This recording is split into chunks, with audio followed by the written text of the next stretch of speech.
A special presentation from the KTVB Newsroom.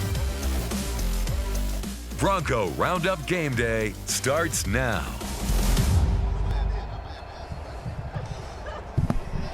Please welcome to 9 days before Christmas, it is officially time to unwrap one last gift of the 2023 football season. What a wild last month it has been for the Boise State football team. From a fired head coach to a Mountain West Conference championship and now the LA Bowl. Welcome on into Bronco Roundup Game Day, like I said, for one final time. Jay Tust alongside Brady, Frederick. Who would have thought 1 month ago that we would be standing here with Boise State getting set to take on UCLA? You know, Jay, maybe it's cliche to say, but I'll tell you who thought. The players did. They believed in themselves the entire way throughout all the ups and downs of this season, and now they get to reap the benefits of all the hard work and the belief they had in themselves to get to this moment. One of the best venues you'll find for a college football game this year. And one could argue the best in the world. We're going to take a tour of it coming up here in just a little bit, but let's get you a look at what we have in store for you over the next 90 minutes here on Bronco Roundup Game Day. Coming up in just a few minutes,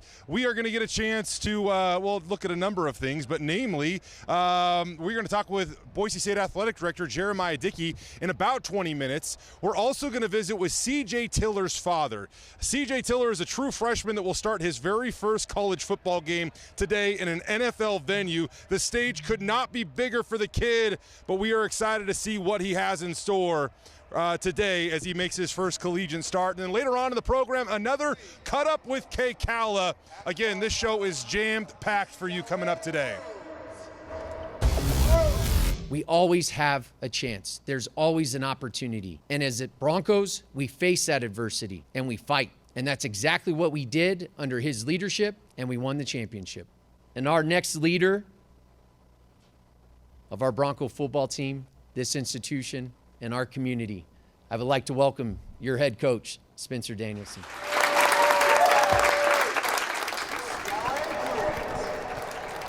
Yeah, it has been a crazy 2 weeks, and it all started with this. Following 3 straight wins and a Mountain West championship, Director of Athletics Jeremiah Dickey decided to make it official, dropping the interim tag and naming Spencer Danielson the 12th head coach in Boise State football history. Throughout his interim run, Danielson made sure to keep it about the players first, but when he was asked about the position, he called it his dream job.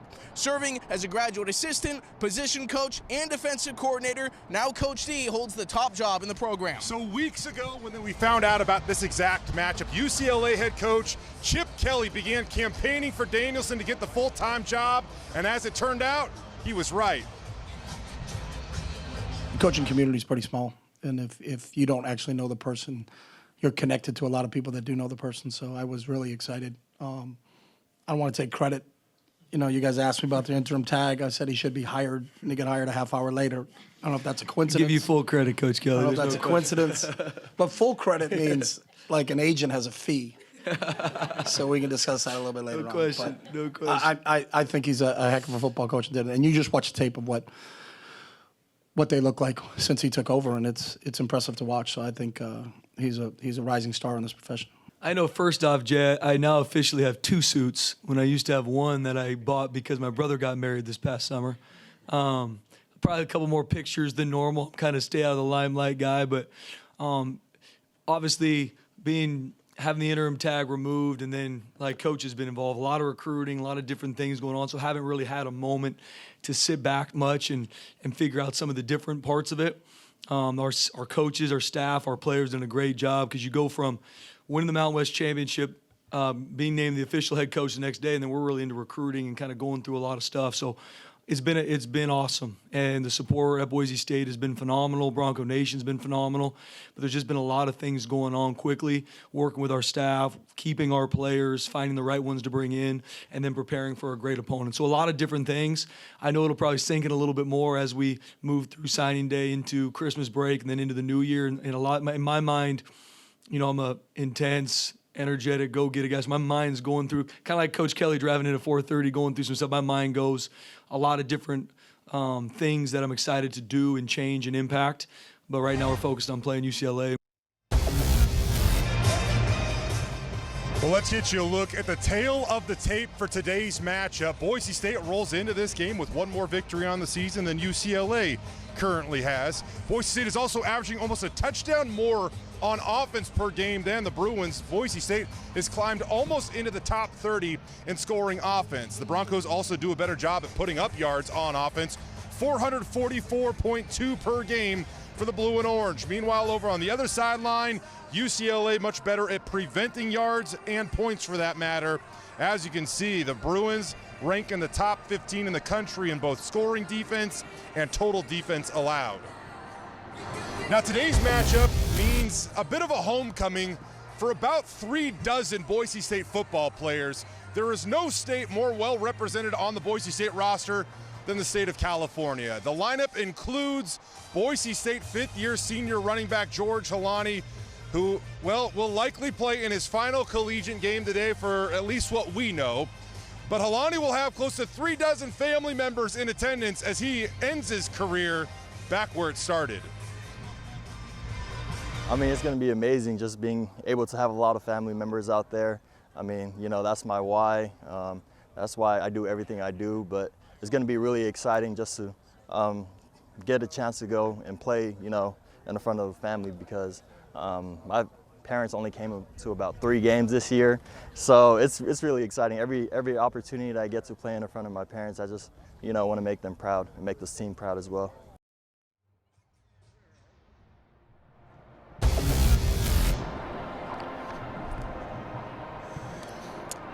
Now, speaking of running backs, George once again will be accompanied in the Boise State backfield by sophomore standout superstar, Heisman Trophy candidate for 2024, Ashton Jeanty. Maybe the biggest news of the last week, the fact that 2 decided to come back in 24. Yeah, and Bronco Nation breathing a sigh of relief, exclaiming in celebration that he made it official. He wants to be a Bronco for life. Yeah, this is a guy that ranks in the top of all of college football in yards from scrimmage per game at over 164.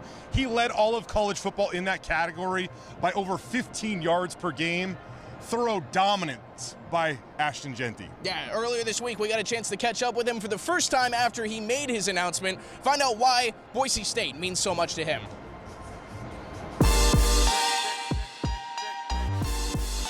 Throughout this process, you know, I've had a lot of different people, family, friends, outsiders, just, you know, feeding things into me. And, you know, I never really got to hear my own voice. You know, I was able to really sit down, you know, really think about things and not just the money, but just every single detail. The common thing was, you know, that this was the right place. This was the best opportunity for me. I got a big heart, you know, and you know, I love all the people here. I love this program, and I love what it's done for me. And you know, like I said before, they took a chance on me, and they believed in me when nobody else did. And a big thing was just the guys on this team, you know, the people in this building. Is, you know, the impact I leave on people, and you know, the legacy that I'll be able to leave here will be something big, you know, something huge, and you know, all the people's lives that I can change. You know, I couldn't pass up on that opportunity.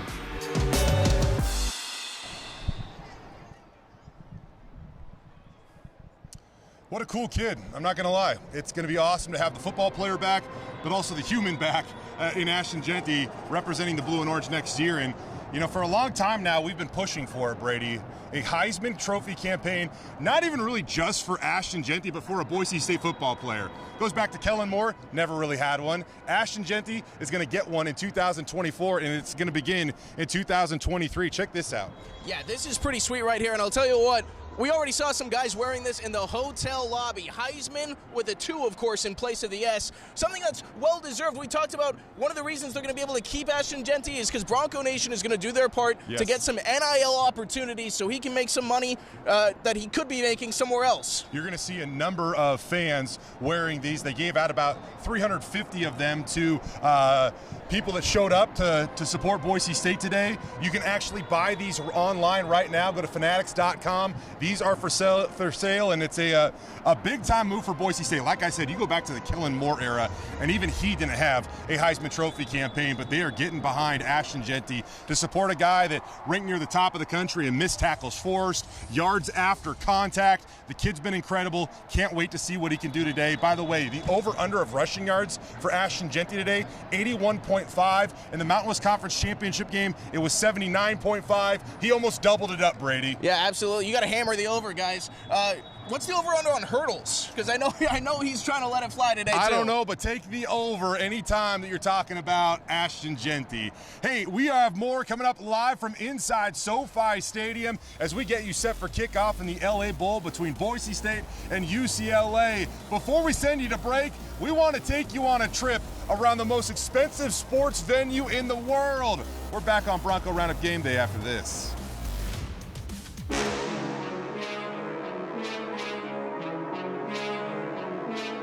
Welcome to SoFi Stadium, home of the LA Rams and the Chargers. This venue has hosted the Super Bowl, the College Football National Championship, WrestleMania, and in 2 years, it will host the FIFA World Cup.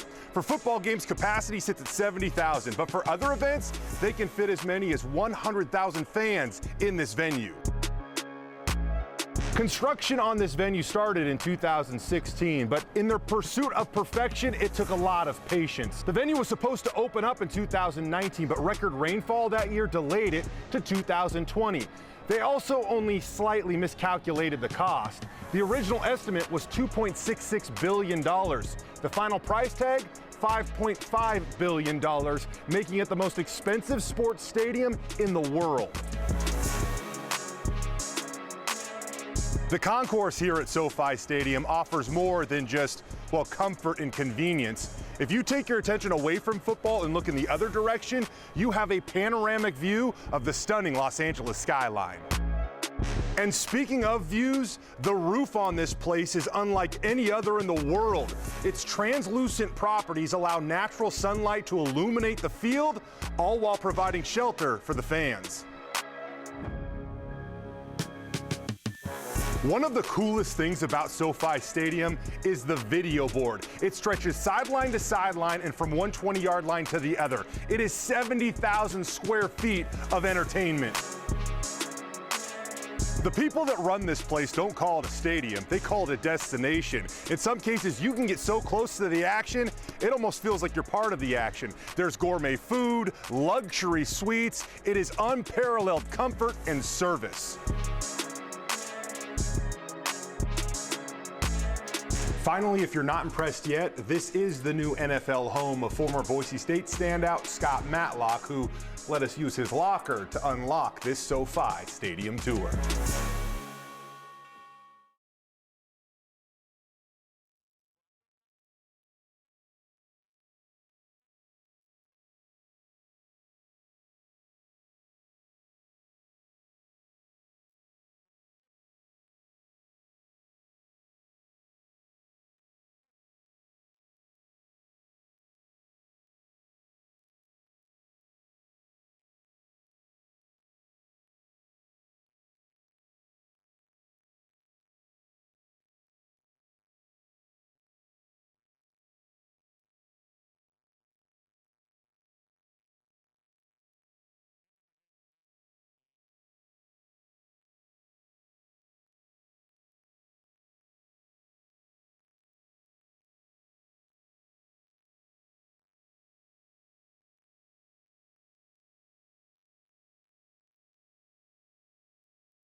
aircraft bowl. Now,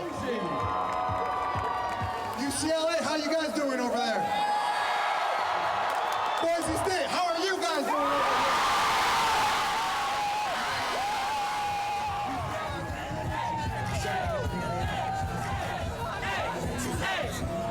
Mr. Bronco, what's up, my man?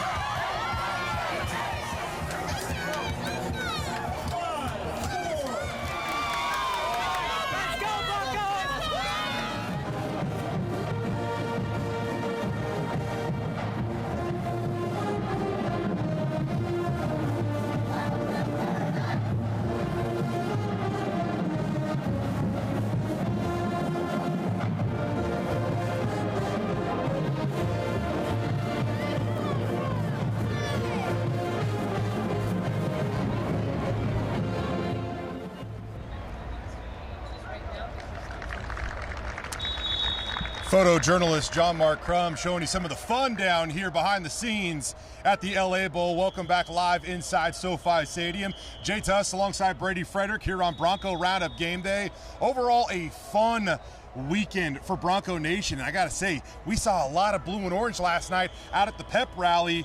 And we'll have more with Rob Gronkowski coming up here in a little bit. He is the official host of the LA Bowl.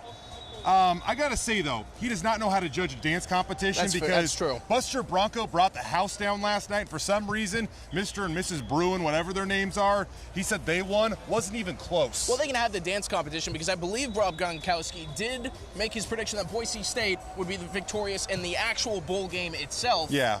So we got that in our favor. I'll take that instead of the dance competition, I guess. Hey, as long as we're talking about controversial topics, there are so many to tackle in college football these days, whether it be NIL, the transfer portal, so many things to discuss. And who better to ask than longtime head football coach Chip Kelly to break it down? We met up with Chip yesterday and got his thoughts on the current state of college football. What is the biggest issue that you might have right now, whether it be realignment, NIL, transfer portal, and what would your plan maybe be to try to solve it? I think they're all a problem, and I think we need to have a conference commissioner. I think football should be separate from the other sports. Just the fact that our school is leaving to go to the Big Ten in football, our softball team should be playing Arizona in softball. Our basketball team should be playing Arizona in basketball. But because football left, and they're saying, well, how do you do that? Well, Notre Dame's independent in football, and they're in a conference and everything else. I think we should all be independent in football. And you can have a 64-team conference that's in the Power Five, and you can have a 64-team conference in the Group of Five. And we separate it, and we play each other. You can have the West Coast teams, and then every year we play 7 games against the West Coast teams, and then we play the East. So we play Syracuse, Boston College, Pitt, West Virginia, Virginia. Then the next year you play against the South while you still play your 7 teams. You can play a 7-game schedule. You can play 4 against another conference, another division opponent, and you can always play against one Mountain West team every year so that we can still keep those rivalries going. Not that I've really thought about this. Not that I've a lot of spent time on this. But I think if you went together collectively as a group and said there's 132 teams and we all share the same TV contract, so that the Mountain West doesn't have one and the Sun Belt doesn't have another and SEC has one and they have another, that we all go together, that's a lot of games, and there's a lot of people in the TV world that would go through it. You can sponsor each one. Instead of calling it Group of 5 and Power 5, you can call it Amazon, Nike, bid that out to things. You do a lot of different things. But I think if we still do the same thing and take all that money, and I would do this, and I think this needs to be done, that money now needs to be shared with the student athletes, and there needs to be revenue sharing. The players should get paid, and you can get rid of NLI, and the schools should be paying the players because the players are what the product is. And the fact that they don't get paid is really the biggest travesty. Not that I've thought about it.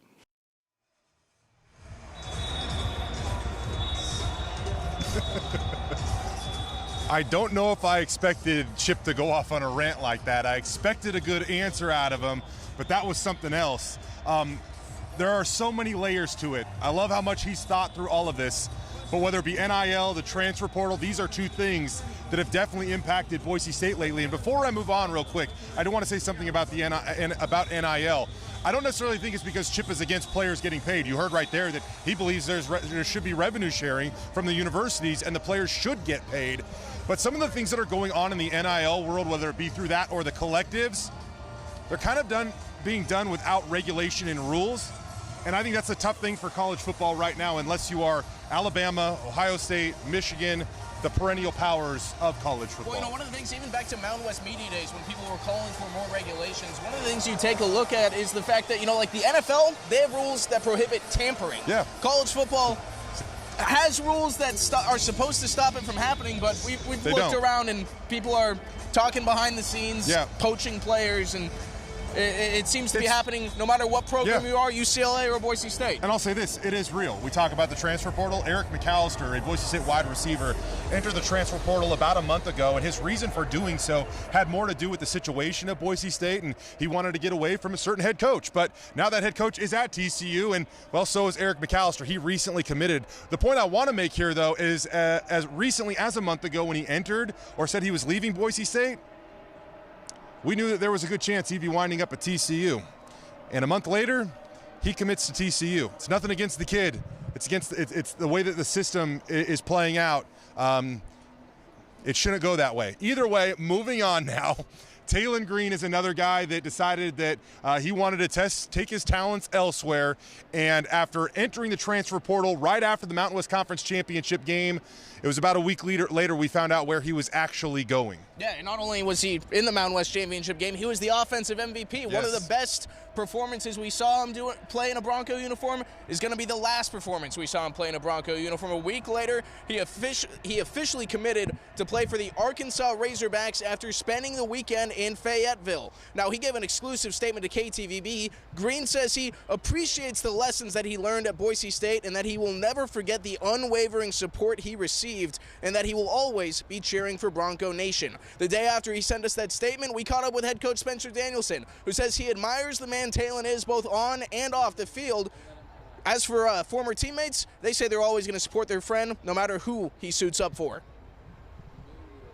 He's my brother first, before he's my football player and my teammate. So whatever's best for him, I'm going to ride and have his back regardless. He loves this place a lot, and I don't know the exact reasons, or I'm not going to go into depth about that, but whatever he does, I'm going to have his back. And I know he didn't just push us to the side because he truly loves this place. One thing I just want to say about Taylen is that he is an unbelievable teammate. He's an unbelievable friend. He's a great leader, and I will always be a Taylen Green fan, no matter where he goes. I love that kid. He sacrificed so much for our team, and I'll always be rooting for him.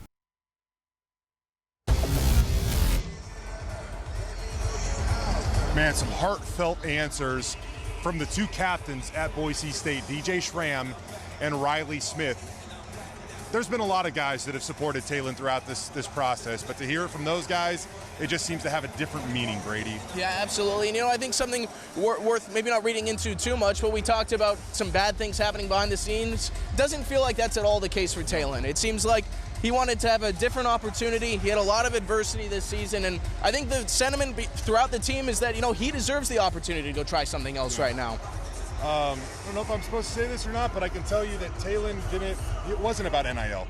He didn't even know what he was getting from Arkansas before he committed to Arkansas. So he wanted to go there because he liked the situation. He believes that he's going to be developed. And there's a cool connection there with Bobby Petrino being the offensive coordinator. Now, there's a connection, obviously, between Taylen Green and we'll bring up Lamar Jackson as well as Jalen Hurts for that matter. But last year as a freshman, Taylen had 14 total touchdown passes, 10 rushing touchdowns. He was the first freshman at the FBS level with 10 passing and 10 rushing touchdowns in a single season since Jalen Hurts in 2016.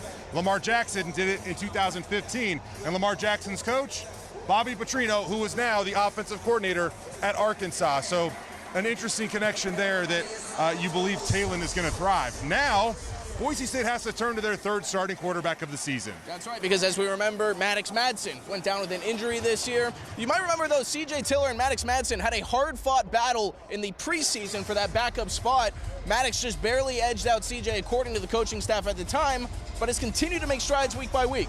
It's just so wild, though. Taylen goes into the portal and transfers. Maddox Madsen suffered a season-ending injury about a month ago, and now all of a sudden, QB3 has turned into QB1. Bronco Roundup's Roadmap to Victory is sponsored by Treasure Valley Ford stores.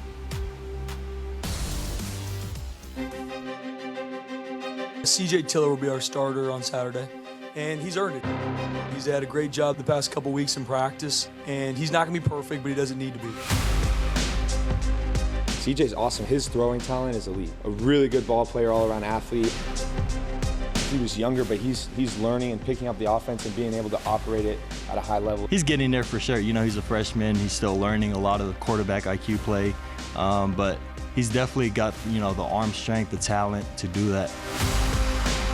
We know who he is. He's a local kid from Southern California and obviously really talented, so we understand his skill set. We watched him play in high school, and Bush does such a great job with their scheme. And they also have talented running backs around him and other people around him, so I know they're going to do a really good job, and he'll be prepared. Our offensive staff's putting, you know, a great game plan together, but we got to keep them in good situations too.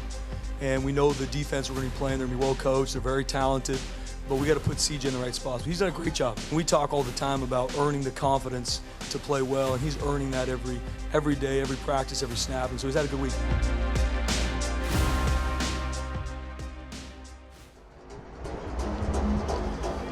I got to tell you, I don't know if there is a cooler place in the world to start your very first college football game than this one. Yeah, I mean, we've talked about all the crazy things that have happened this season. For CJ Tiller, he might have the wildest ride out of any Bronco on that roster. But I'll tell you what, they have full faith in him. When you talk to players, the teammates, the coaches, they're excited for the true freshman to get out there and let it rip tonight. Yeah, I think that Colt Fulton, the redshirt sophomore walk-on quarterback, is going to have a little bit of a role today.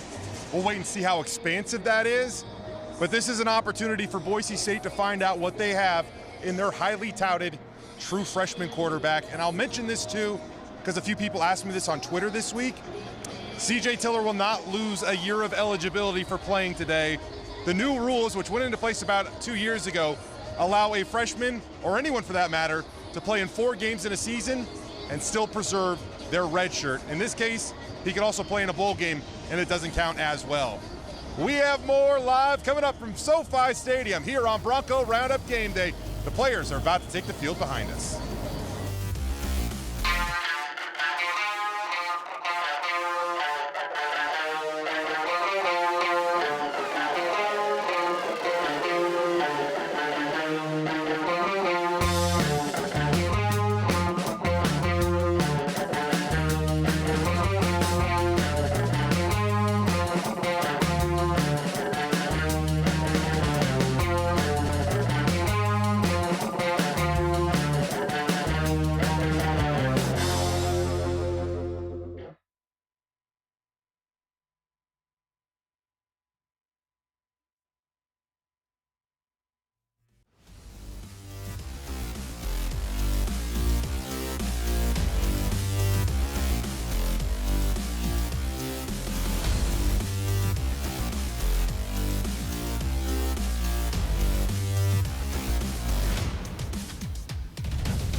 I'll probably be crying. You know, I mean, for people that have heard me speak about our players in this senior class. Oh man, you guys want to get me start crying this early in the morning? You know, they're getting Gatorade thrown on me, and I'm crying on live television. Tomorrow, just, you know, not trying to make you cry again, but I probably will. Thanks. Once again, you guys know me, start crying. And like we talk about a lot, I can't start crying too much pregame, but it's just because my deep love for these kids. I love that man. He's just, I would do anything for him. He made me start crying on that, so thanks, guys. I would do anything for him. I'll probably start crying up here if I talk about that too much, Jake. Start crying probably again. And probably start crying again because how much I love these kids. You guys don't want to get me teared up right now because he's one of the toughest human beings I've ever met in my life, man. I was crying almost the entire time going through senior night when the seniors were walking the field because of how much they've impacted me. I mean, DJ, like I said, guys, you don't want to get me teared up on a Monday afternoon. I'm going to start crying if I talk too much about Ashton Genty as well, so let me preface that. I don't even know how much more I can talk about Ashton Genty because I'm going to start crying again because of what he does. If I'm not looking at you in the eyes to start pregame, no, it's not because I don't love you. It's because I'll probably tear it up because of how much they've impacted me in this program, and the legacy they have here will resonate for eternity. Well, you know, Spencer Danielson has spoke about maybe crying quite a bit, but only one of you actually did shed some tears at his introductory press conference. Jeremiah Dickey, the athletic director at Boise State, joined us on Bronco Roundup game day for the final game of the year. How emotional has this process been for you? Because we have seen you pour out that emotion and almost hit that tipping point a number of times when talking about Spencer Danielson. You're not going to make me cry on this, Jay, okay? It is emotional, man. Like this, there are a lot of other things that I could do and probably make a lot more money and spend a lot more time with my family. You have to be passionate, and I'm passionate, and it is an emotional business. And when you go through the year that we've gone through, and it's not just football, it's all of the above. This is a very challenging time in our industry, but that's also opportunity, and it's you know, getting through this process and being able to elevate someone like Spencer. I couldn't have drawn it up any better. And most of these searches, they never start off the way you think they will or in the way you think they will. It's a roller coaster. And you get to that championship game that we had a 0.1% chance to be in, and it came flooding out because it's been a hard couple months. And I'm just really grateful for our team and how they've supported me through it. I know in the past you've said that when you make decisions, you want your head, your heart, and your gut to align. Yeah. When it comes to Spencer Danielson winning this job race, right? What was the tipping point for you? What was the thing that made you realize that your head, heart, and your gut had aligned and that he was the guy? When you're going through a search, you're looking at, ultimately people rise for a certain reason, and their resume speaks for itself, so you're splitting hairs. Spencer was a guy he's been on our staff. He was at Azusa Pacific. Like, there wasn't much of that resume. And so when we first started talking about it, it's like, you know, obviously I'm making a change. You know, I felt like we were going to go outside of the family. And but then I got to deal with him daily. And I got to see how he treated people and his student athletes, and more so than I normally do. I know Spencer as D coordinator. I didn't have that relationship with him from a head coach standpoint, so I was talking to him all the time, and I was hearing his thoughts and how he was planning on moving forward with that team and the next game and the mentality, and it just kept planting these seeds with me of like, wow. And then when we interviewed him, he blew me away. He blew our committee away, and we all walked away going, wow. He was well above his years of experience in terms of how he presented, and at that moment, I'm like, this could happen. Now, process is important to me. I ran out all the ground balls with our committee, and I took 48 hours to really process, you know, and just by myself. I knew it was my decision, and it was something that was going to be important to us. And at 12:15 on that Thursday, when I was sitting there, and he was telling me his heart, and inside, it was the first time that I'm like, this is my guy, and that's when I knew. You know, when we hear from Spencer, he's not afraid to talk about his emotions. Say he might tear up. Talk about how he loves these players, how much he wants to sacrifice for these players and do it together. It's unique from how other coaches talk, at least the coaches that I had growing up. But in an era where relationships seem to matter so much more in college football than maybe they used to, how much does that help Spencer Danielson prove he's the right guy to lead this program? I think it's a great point. You know, this is a different era. whether it's mental health or mental toughness or a combination of both, and coming out of COVID and society and all these things we're navigating. I grew up in an industry that no one cares, work harder. I say jump, you say how high. It has changed, and that emotion and that feeling and that service of others, that's important and that's a priority. And you look at us right now. We've had 2 kids enter the transfer portal. Probably the least amount in our conference. Considering what we just went through, it matters. It matters how you treat people. It matters how you love them. It matters how you serve. We have the ability to speak life or death, and Spencer speaks life, and I'm here for it. There are teams in the college football playoff that have lost more players to the transfer portal than Boise State has, which that says something. These guys want to play for Spencer Danielson. Shifting topics so slightly now, we found out some scheduling news this week. Yeah. We'll get to Oregon in a moment, but before we get to that, the Mountain West revealing their lineup for the 2024 season. Your guys' home schedule, very, very favorable in my opinion. Not only do you get Washington State and Oregon State on the blue, but they do a little swap where they take New Mexico off the schedule, and now you get San Diego State that's developing into quite a bit of a rivalry for you guys. How much do you like, or do you like, I should say, the home slate for you guys in 2024, Jeremiah? I love it, and I know where you're going with this. 6 games, 6 sellouts. Yeah, I saw what our team did and how Bronco Nation stepped up this year with maybe a schedule that doesn't compare to what we're going to have next year. It's important to us. It funds the whole department.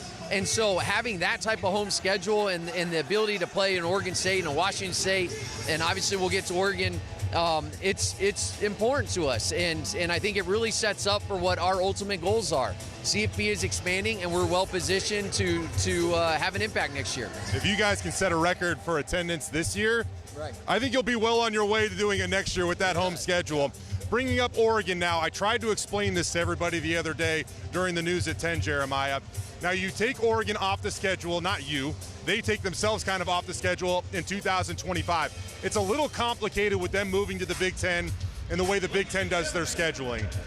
Now you end up getting away games in Eugene in 24 and 26, plus a $2.6 million payday. At the end of the day, looking at this from the outside, it seems like a win to me. Unfortunate Oregon doesn't get to come to Boise, but $2.6 million in 2 quality away games seems like a win. Yeah, absolutely. Everything, you hear me say it a lot, 1-0 mentality. I don't care who we're playing, we're going, that's the goal. We want to win, we need Bronco Nation to show up. When you look at our budget situation, we are funding ourselves in many ways. And so having the ability to bring in that type of funding that I can reinvest back into our coaches, our staff, our student athletes, it made a lot of sense. I'm really grateful for Oregon. They could have just paid us out in terms of this contract. This is where the relationships come into play. And the fact is I am a fan. And them being able to play Oregon State, that's an important piece of our region, and rivalries are important to this. We've lost sight of that. And so to work together with all 3 schools while the conference is working with Washington State, Oregon State, it's amazing it came together the way it did, and I'm really grateful for Mike Walsh for helping me through that too. I do know, Mike, it's hard work behind the scenes on that one. And by the way, obviously action is meaningful in the Boise State Athletic Department. You can talk about how realignment has hurt college football and say rivalries should exist. It's another thing to actually help them happen. Credit to you for that, Jeremiah. We appreciate you joining us. Once again, you've been gracious throughout the entire season. Go enjoy this place. It's unbelievable. It's amazing. It's amazing. The north end zone's going to look like this, right? That's right. Yeah, picture this. Yeah, thank you, guys. Go Broncos. Appreciate it. Jeremiah Dickey, the athletic director here at Boise State, always gracious again with this time here on Bronco Roundup Game Day. You know, the thing about Bowl Week is it is so much fun. It goes well beyond just the bowl games. And as you can see, Gronk is a part of the LA Bowl. Can you think of a better host, the guy who's more fun, especially for the crowd of college kids coming out tonight? I think he's the #1 prospect to kind of lead the way today. I mean, I would like to think we're better hosts, but it is what it is, I guess. But like I said, during Bowl Week, it is about so much more than the game. And earlier this week, the Broncos took some time to get out in the community. You're killing it, DJ Mosky. You see? Good morning, everyone. Good morning. Fun. As you can see, we have a lot of activities that'll take place. You'll have volleyball going to take place in here. We have football out on the field. We can't do this event without the players here from Boise State and the players from UCLA. Chase Yep. from Boise. We're going to have you at football. Okay. Yeah, I'm Chase. I play receiver at Boise State too. I'm from Denver, Colorado. I'm going to be offensive coordinator, probably calling some plays. On your marks, get set, go! We're just getting in the community here in LA, kind of playing some sports, giving back. It's our last day of school, so we're excited to. Okay, we good. This way, this way, this way. I appreciate being out here because, I mean, it's a one-time opportunity. Like, you never know that you're going to get to do this stuff. Yeah, y'all. So get those shoes. Yeah, they brand new. I like them. Appreciate it. What kind of shoes are they? You guys have a shoe game too. Thank you. You got better shoe game than me though. Mine's, I don't got a shoe game like that. So. Like I got the dunks, bro. I have a pair of those. Yeah. I have a pair of the Pandas, but that's about it. Yeah, so we just had a flag football game. We had an all-girls team, and we just whooped up on UCLA. But it was fun. I mean, just playing flag football with them, trying to teach them like some like basic concepts. It's just fun, and it's good. It's good work, and I'm just excited to be out here with my guy Trell. It's good to get in the community. You work? Y'all want to get hype? What's our favorite song right now? Soak City. Soak City. Soak City. What's that? It's a GOAT song. Trust me. Trust me. How it go? Left, right. Let me see you do it. Wop, wop, wop, and drop it to the floor. Drop it to the floor. And wop, wop. You ready? I love that you guys have like so many sports here at the high schools. Like you have the basketball courts, football, volleyball. Like that's not how it is in Germany. Like we mostly just have a soccer field and that's it. So. Bro, he's tall, bro. Give me a selfie with my boy, though. Bro, it's pretty crazy, man. Just had a moment like when I was on the basketball court, even when Gronkowski wasn't here, I was like, I'm in LA, just like at a high school playing basketball, and like 2 years ago, I was like, just started with football, and now I'm here. It's just insane. And now meeting somebody like that you only know like from TV and stuff, and even in Germany, he's like a huge star. So it's just unreal. Congrats, guys. You guys had a good season. You finished strong, right? Yeah, because no one had you guys making it to the bowl game at all. know. You guys have a strong football program too. Yeah. A strong history as well. You know, wherever you go in the United States and even in the world, like everybody knows Boise State, and like I feel like that's just awesome that we have a big history like that, and that we can write this story now for Boise State. Is just awesome. Oh yeah, look up. Are you excited? Are you excited? There you go. Oh, now you. How much fun was that? The Boise State football team, like I said, those are some injured guys that can't be on the field right now.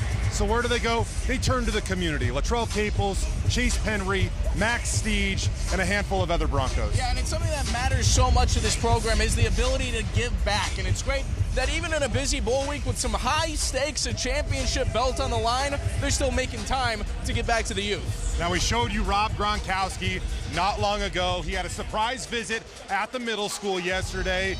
That is where we were able to catch up with him. He predicted that Boise State would win this game. He also shared his thoughts on what he admires about the Boise State football program and a former teammate that, of course, calls Idaho home. Boise State overall, you guys got great football tradition. You got the blue turf. You guys beat Oklahoma in the bowl game so many years ago back. I remember that to the T. So it's just great to have both schools here. Boise State with a great football tradition, UCLA with a great football tradition as well, being right around the corner. So it's really cool to see. Your good friend Shea McClellan lives in Idaho. I talked with him today. He said that his neck still hurts from the battles you guys used to have in practice. Oh my gosh, yes, Shea. Yes, he has some neck problems. He was a great player. Unfortunately, injuries derail some guys. Derails everyone, actually, if you play the game of football, especially at a high level, and many years in the NFL. And yes, we battled a lot in practice. We went after it. He made me a better player, that's for sure. And hopefully I made him a better player too, because we used to battle nonstop in practice, him, Ninkovich, a couple of the other guys. So it's good to hear about him. You know, it's good to hear that he's still telling people that, you know, it was me that injured his neck, because that gives me some credit, you know, some street credit in the NFL. But he was a great player, and he helped us a lot with the Patriots as well. Did he go to Boise State. I didn't even know that, so that's a fun fact I just learned right there. Hopefully he comes to the game. The LA Bull, is he coming? Shea coming to the game? I don't think he's coming, but he's going to watch from afar. All right, well, Shea, what's up, man? Thank you for the battles. Thank you for, making me a better player out there on the practice field, and thank you for helping us out win some games in the New England organization with the Patriots.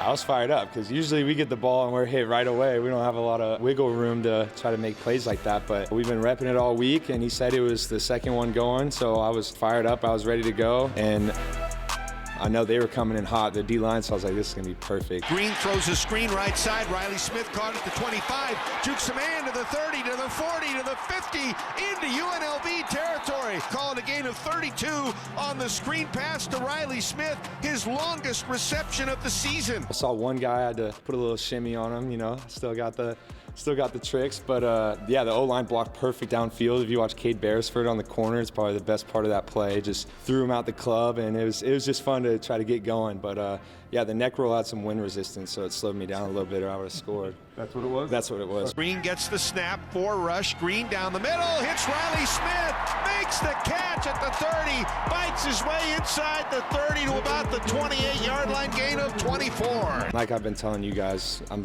just doing whatever it takes to help the team win, and I've been capable of that my whole time here, and when we start calling those plays, we're ready to make it happen. The whole tight end room is. Let's go! And whether it's that or blocking, we're just going to make the most of it, and it's been really cool to be able to get opportunities like that in the final stretch.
Welcome back to Bronco Roundup Game Day. This is the best time of year. Not only is Christmas right around the corner, but my two favorite seasons, football season and basketball season, overlap. And with that in mind, Boise State men's basketball coach Leon Rice joins the program here on Bronco Roundup Game Day, live back in Boise. And a big game for you tomorrow, Coach Rice, but a big game for you to watch today.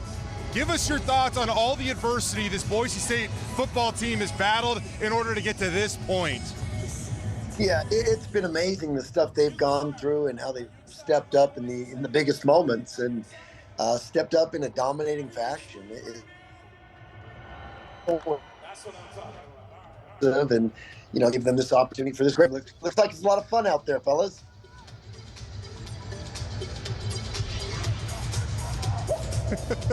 I got to ask you, Coach, what's your relationship like with Spencer Danielson now that you guys are probably going to be working alongside each other at least more than you have been.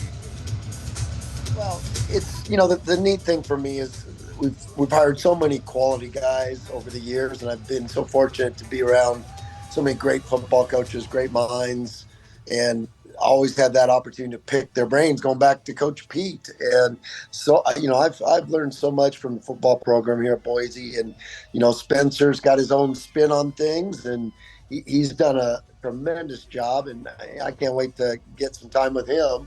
And, we've spent some time together before and talked about some things, but not at great depth. And, we're always, one of us is coming, the other one's going, usually with football and basketball. But in the off season, we love to get together and share ideas. And like I said, it's been a really, really neat thing for me, being the basketball coach at Boise State and getting to know all the great guys that I have through football and pick their brains on a lot of valuable stuff.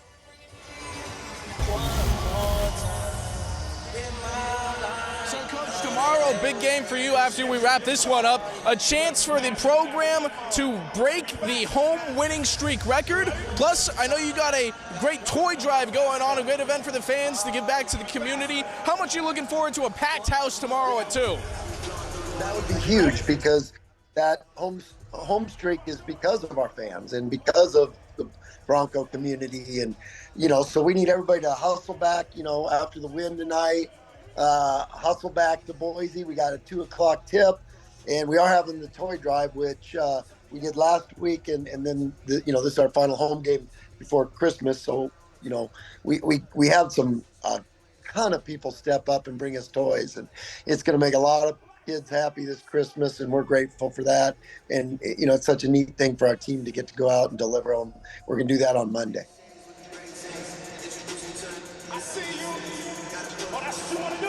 Well, really quick, Coach, before we get out of here, we got to get your prediction for today's game. Boise State versus UCLA, a chance for the Broncos to go get a Pac-12 win here. What is your take on today's game? What are you going to predict? I'm going to predict this. It's going to be a pretty high-scoring affair, and the Broncos are going to come away 31-24. It's going to start out a little slow, maybe with some defensive stops on both teams. Then they're going to feel each other out, and then there's going to be a lot of points scored. So 31-24 Broncos are going to win this one.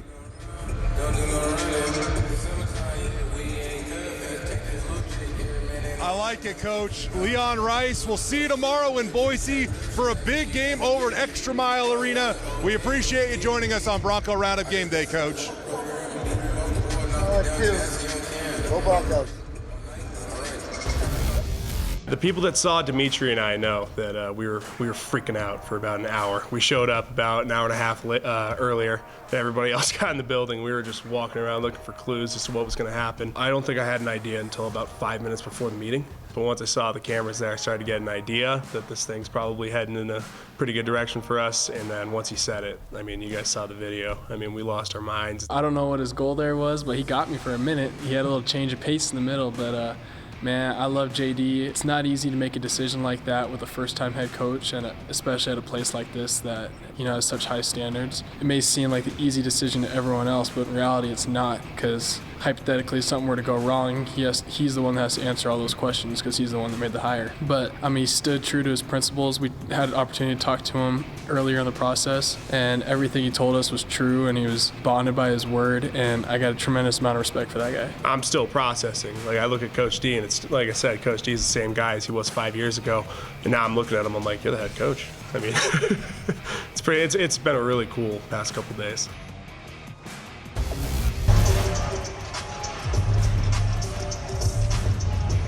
Gosh, what a fun moment to experience. Boise State put out a social media post giving us kind of a peek behind the scenes. The guys were awfully stoked when Spencer Danielson was announced as head coach. There is C.J. Tiller, the true freshman quarterback, getting set to make his first start here at Boise State. Heck, I say make his first start.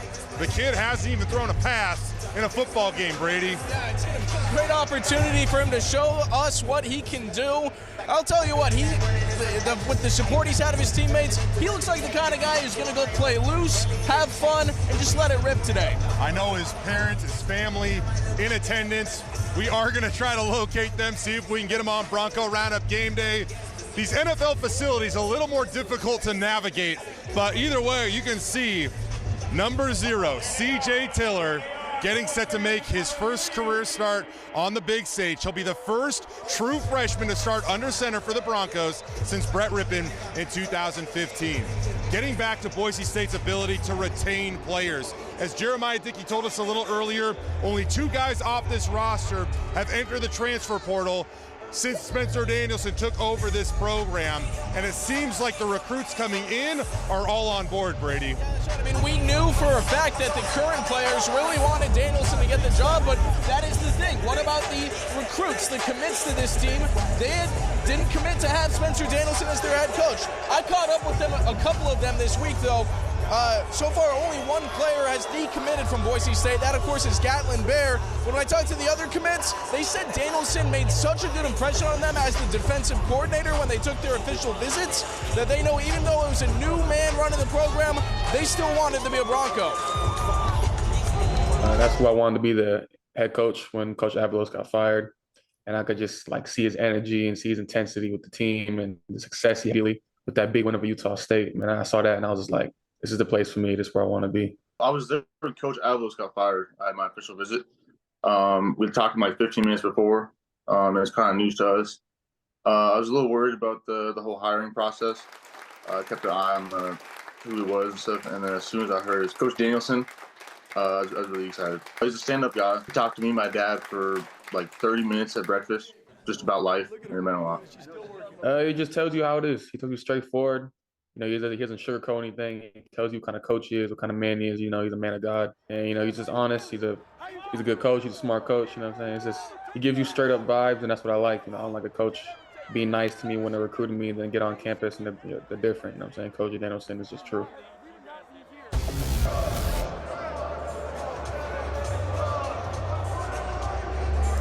So as we near the end of 2023, this week we gained a better understanding of what Danielson's staff is going to look like in 2024.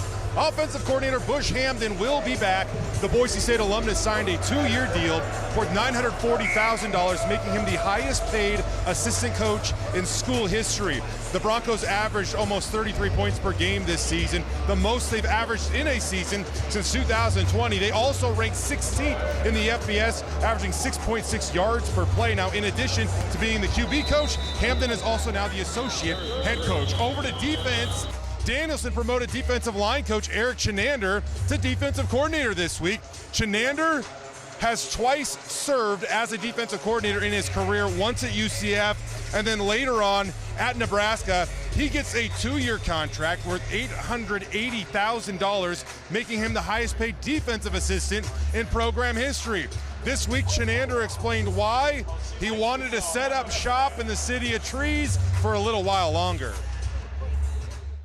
It's very exciting to become the defensive coordinator, but first and foremost, my family just loves living in the Treasure Valley. They love living in Boise, Idaho.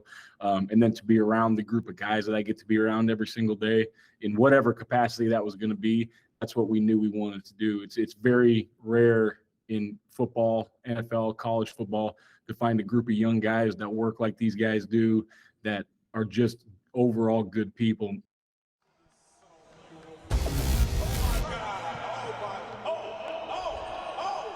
Now, it's worth noting that Danielson will call plays on defense today, but again, Chenander will take over that responsibility next year. The Broncos did lose one assistant coach this week. Former co-defensive coordinator and safeties coach Kane Ione accepted the defensive coordinator role at Nevada this week. Ione arrived at Boise State in 2020. He helped develop guys like J.L. Skinner and Tyreek Jones, get those guys to the NFL.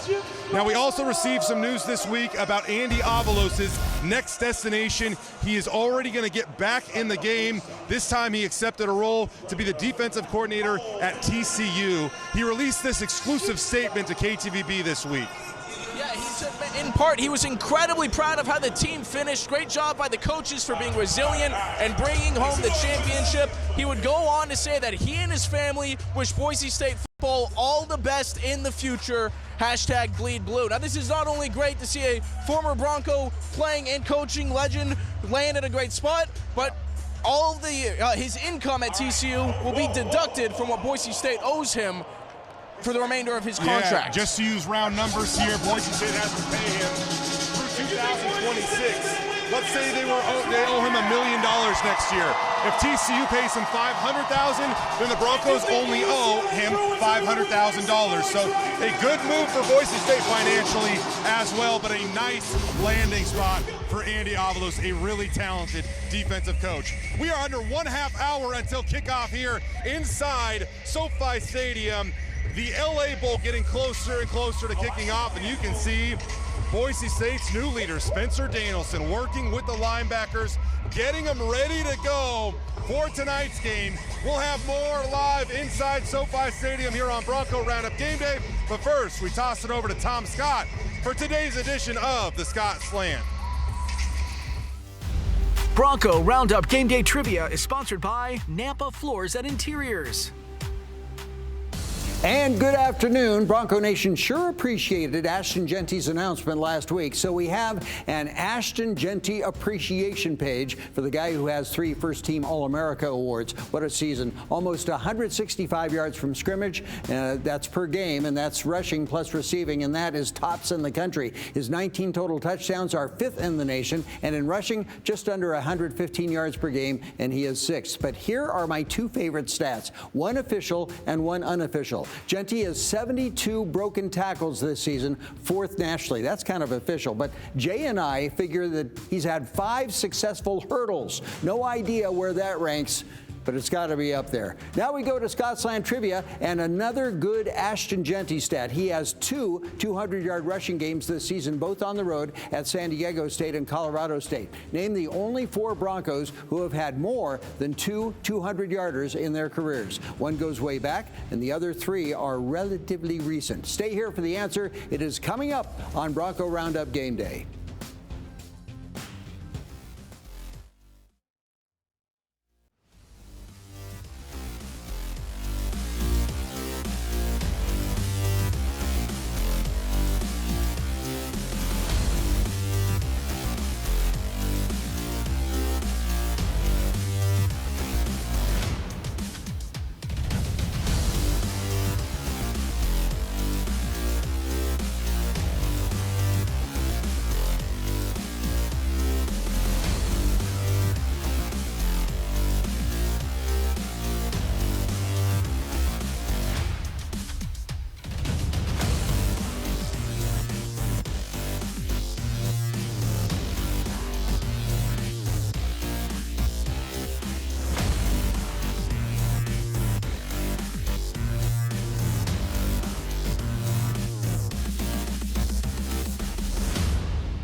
Welcome back to Bronco Roundup Game Day. Again, getting closer and closer to kickoff. Only 25 minutes to go before Boise State battles UCLA. The line on this game creeping up in favor of UCLA, Brady. That's surprising. Maybe Vegas doesn't have a lot of trust in Boise State as a developmental program and their third-string quarterback coming in today, or maybe they haven't watched Ashton Jeanty a single game this season. That could be an option, too. I'm going to go with that one. You know who's really good at analyzing film, football teams breaking it down? Our good friend Kekala Canillo, a former three-time All-Mountain West defensive back. Check out this week's plays in our latest edition of Cut Up with Kekala. 1st and 10 Broncos. Dubar in motion left to right. Hand off Alani. Flip it back to Green. Green going long. Out there is Austin Bolt. Nobody there. Bolt caught it at the 15 and scores. Touchdown Green to Bolt. 59 yards and Boise State in business. Back for another Cut Up with Kekala Mountain West Championship Game edition. At this point in time in the contest, Boise State is tied with UNLV at 14-all. Early in the second quarter, the Broncos are facing a 1st and 10 at their own 43-yard line. Right before this, Taylor Green throws a pick six. This is how Boise State responds. I love everything about this. Here we're on the logo, which is a shot zone for offenses. So now if you're gonna take your vertical shot to try to make a big play and get some momentum back, let's do it right now. So I love the timing of this play call. Coming off of a series where we need to get some momentum back. What's interesting about this is if you look at our personnel, we have 2 running backs and a tight end out there on the field, so 21 personnel like we've talked about before.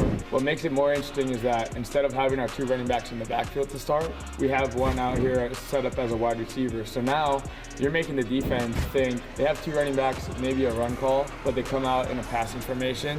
So there's a lot more going on in their minds upstairs, right? Trying to figure out what's happening. And then we bring that guy in motion like we've done so many times this year, where we get defensive backs. You can watch the safeties here. One takes off to run towards the boundary. The other one runs up to kind of fit the run here because we're showing a run in the backfield by handing off the ball.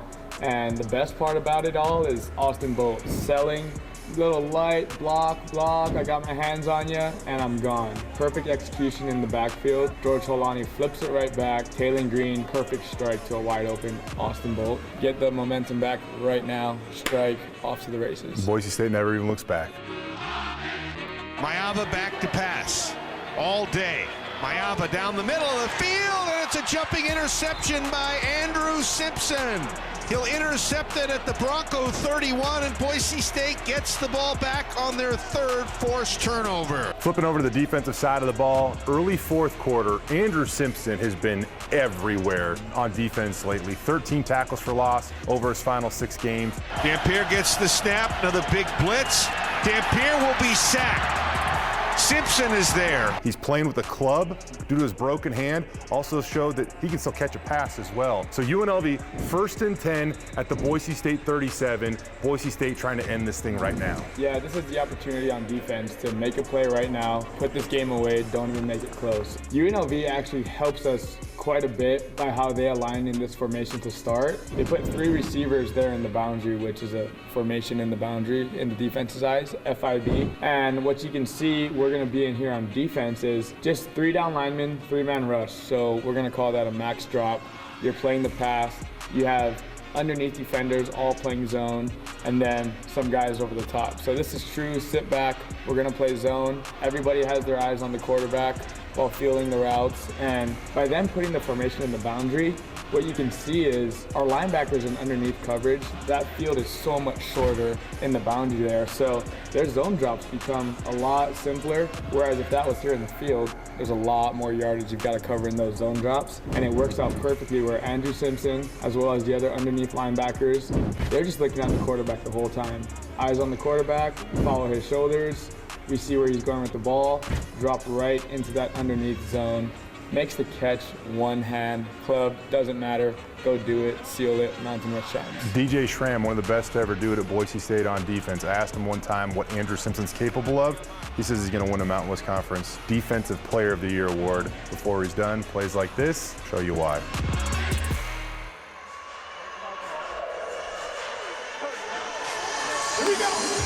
Well, Boise State going through the final stages of their warm-ups. We want to take you live down to the field, show you what's going on. C.J. Tiller running with the #1 offense. You can see Marco Notriani right there in the foreground. He was able to play in the Mountain West Conference Championship game last week. They're not going to have him today. As you can see right there, still dealing with an injury. But the Boise State football team wrapping up their pregame warm-ups here at SoFi Stadium. It looks like, for the most part, Boise State will be relatively healthy for this game. And soon we will have our list of inactives for this contest. You can see Bush Hamden walking by the camera right there. He will be here for the foreseeable future at his alma mater calling plays. And there it is. We have the official list of inactives. Steph Cobbs has played his final game as a Bronco. He won't be able to play tonight. We knew that Maddox Matson would be out. Boise State's kick return specialist, Caden Dudley, also out. Marco Notriani officially ruled out for this contest. The same with Chase Penry. Yes, they're also going to be without Dimitri Washington. He was trying his best to get back out there for one more game with Spencer Danielson as his head coach. Unfortunately, it won't be in the cards for him. And edge rusher Tyler Weegis is going to be out tonight as well. And there he is, Ashton Jeanty. The Heisman Trophy campaign doesn't wait for 2024. It begins this afternoon inside an NFL stadium, SoFi Stadium. We're back on Bronco Roundup Game Day right after this.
Bronco Roundup Game Day Trivia is sponsored by Napa Floors and Interiors.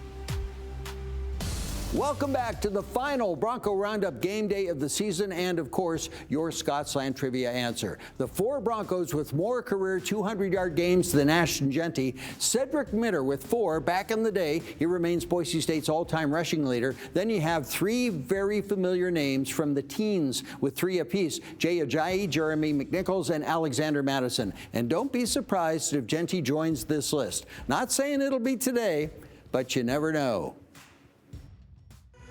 Laga forced out of the pocket right side. He's going to be tackled behind the line. Another sack, and it'll bring up 4th down. I'm just trying to make the most of the days I do have left, spending more time in the facility than I probably would, just trying to be around the guys, and because these are moments you don't get back. It's easy when you're a freshman to just want to get out of the facility because you're there all the time, but you realize when you're a senior, like, you only have so much time left, so you just want to soak up those moments with all those guys. So it's super satisfying, especially last year. Making the decision to come back was ultimately to play in the Mountain West Championship game and win it. So being able to accomplish that, especially after everything that's happened this season when we weren't really given a shot, and I I mean, that was just the cherry on top, being able to win that game. But I'm fired up for this next game, fired up to close out my career as a Bronco on Saturday.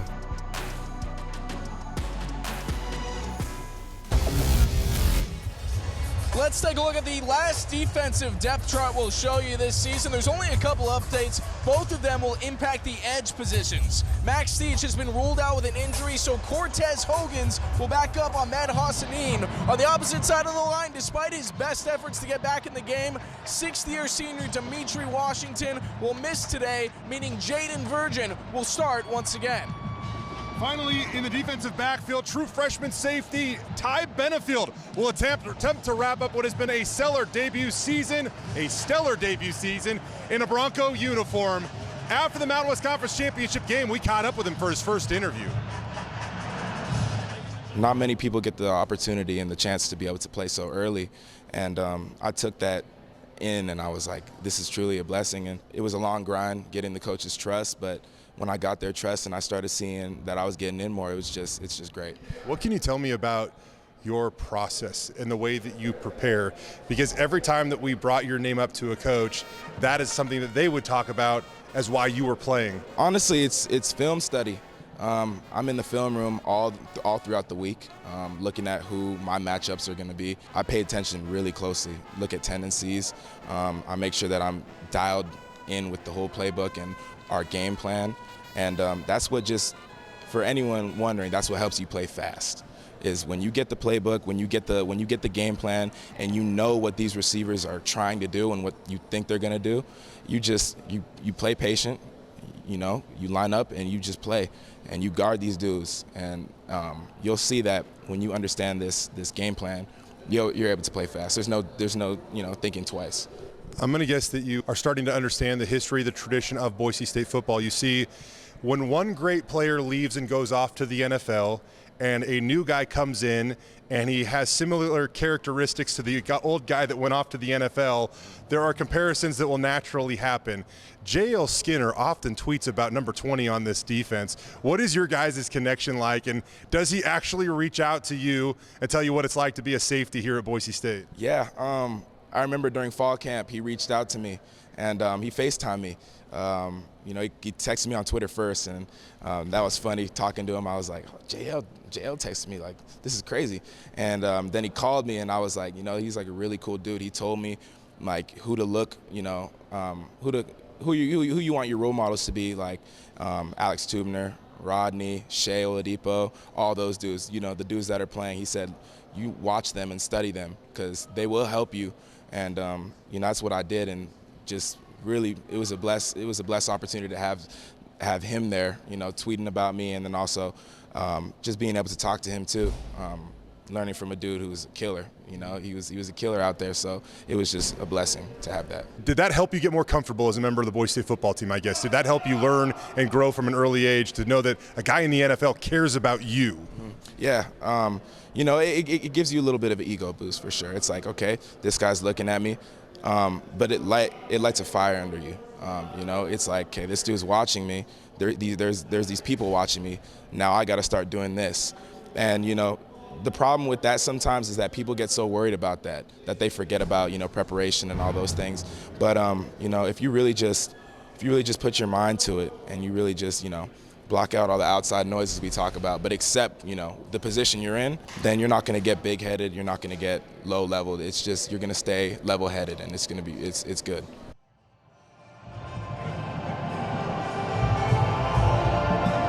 Ty Benefield is going to be a star on this defense for years to come. We look now at the offensive depth chart for the Boise State football team. Not a lot of changes, but one notable change at the quarterback position. Taylor Green, no longer the starter. That is now C.J. Tiller's responsibility, as we have told you tonight on the Bronco Roundup Game Day Show. In the backfield, George Helani will play for the final time in the blue and orange. At least that's what we've been told by George recently. He thought he might have a COVID year. Turns out that might not be the case. Coach has been talking to me, talking my ear off and seeing, what's going on, what's next. But honestly, I don't even think I have any more years of eligibility anyway. So we'll see. But yeah, for sure. I I don't think so. Just because the amount of games I played, I think there's a specific rule with that.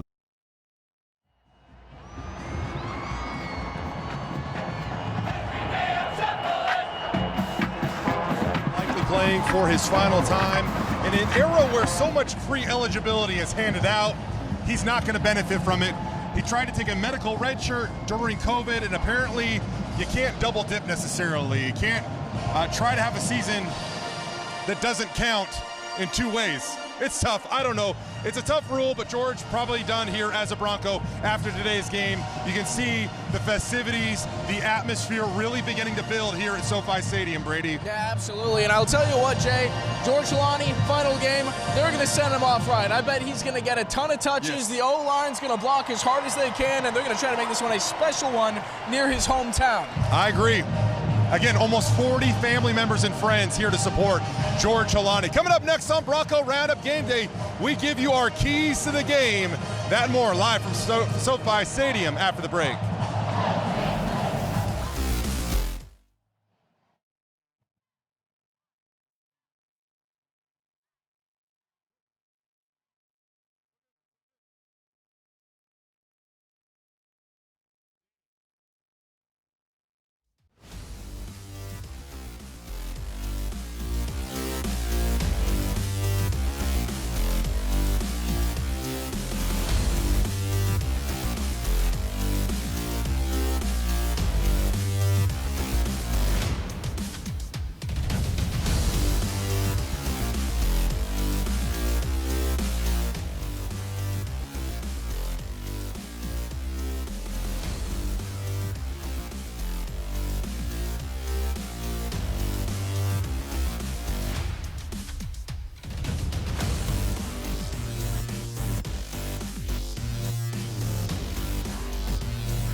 Bronco Roundup Game Day. Keys to the game sponsored by Dollar Loan Center. Don'tBeBroke.com. Yeah, I'm gonna be back, man. I'll just keep it simple. Yeah, you know, I love this place. I'm not done playing football. So right now we got one game in mind, and that's to finish this season strong. And you know, I think for all the guys coming back, their best football is ahead of them. You know, it's like it's time to go. Like there's no, if we're gonna do it to finish out this year strong, we got to be all gas, no brakes.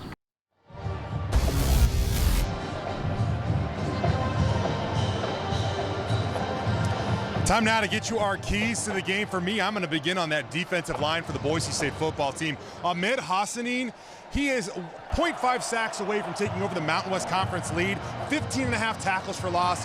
Braxton Feely has really been coming on this year. Right behind them, Andrew Simpson, one of the best playmakers in the country.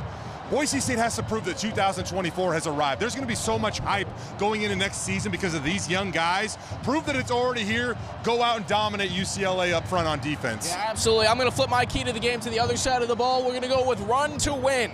You got a true freshman quarterback who I think is going to do a great job, but you also have a Heisman candidate in Ashton Jeanty, and you got George Holani, who has proven his entire time at Boise State that he is up to the task of moving the ball downfield. I want to see those guys get a lot of reps tonight because we know they've been doing a good job this whole season. Let's finish it out on a high note. With George Holani and Ashton Jeanty leading the way, along with that offensive line, Boise State has had one of the best rushing attacks in America this season.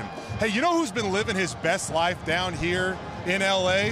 You know, the guy who's probably getting even more social media coverage than Ashton Genty. Blitz the T-Dog. Check this out, everybody. Blitz has been running around LA, taking photo shoots. He went over to the Hollywood Walk of Fame. He has seen it all, and today we finally get to see the Gronk rubber match, if you will. You know, Rob Gronkowski said Boise State was going to win this game, and then he said that Buster Bronco lost the dance-off. Well, soon we will get to decide once and for all if Gronk is right, when guess what? He's going to race Cole the T-Dog at halftime. I'm excited to race Blitz. Is he your mascot, or is he's just the T-Dog? He's just a dog. I got a dog too. I love my dog. So when I heard that I had a chance to race another dog, and let me tell you, it's going to be a tough opponent. I mean, he's kind of like one of the medium, taller dogs, skinnier. Let me tell you, those are the fastest dogs out. But it's all right. I'm going to bring my best. I'm going to try and distract Blitz as well. That's my technique. You can tell him as much as you want that I'm going to try to distract him. I don't think he's going to listen to you guys. I know these dogs. I got a dog. They don't really listen that well, especially when they're racing. They just want to go full speed and, you know, run all over the place. So hopefully I get a win, and hopefully the crowd goes crazy once I beat Blitz.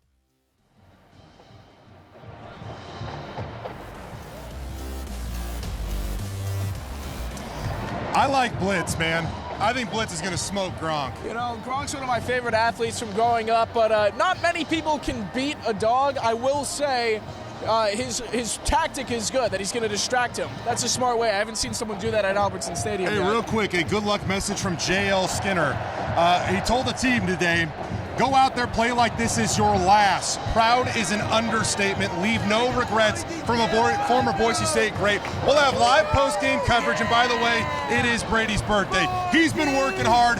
Join us tonight on a special edition of the news at 10, which starts at 9 o'clock. We will also have live post-game coverage from here at SoFi Stadium. Enjoy the LA Bowl, everybody.